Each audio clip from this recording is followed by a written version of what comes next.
Akala mo simpleng ilaw lang?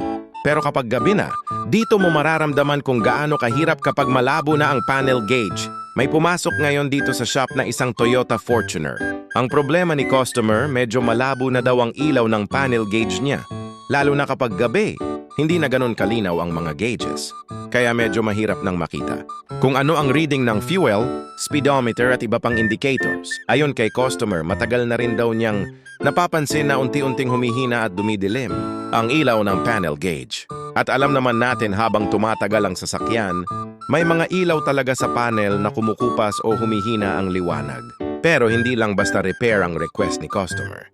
Dahil gusto rin daw niyang magkaroon ng konting pagbabago sa loob ng kanyang Fortuner, nag-request siya na i-customize na rin namin ang kulay ng panel gauge. Kaya imbes na ibalik lang namin sa dating kulay, napagdesisyon na namin gawing blue ang ilaw ng panel gauge. Siyempre, hindi naman basta palit kulay lang ito. Kailangan pa rin naming buksan ng maayos ang panel gauge. Ayusin ang ilaw at siguraduhing pantay ang illumination para hindi may portion na sobrang liwanag. Habang yung iba naman ay madilim. Habang ginagawa namin, China check. Din namin bawat bahagi para siguradong walang problema pagkatapos maibalik sa sasakyan. At ang maganda dito, hindi naman random na napadpad si customer sa shop. Napanood daw pala niya ang vlog namin. Dati na tungkol din sa pag-repair ng panel gauge ng Toyota Fortuner. Kaya sabi niya, imbes na maghanap pa kung saan-saan, dito na lang daw niya ipagawa dahil nakita niya mismo sa vlog kung paano namin ginagawa ang repair.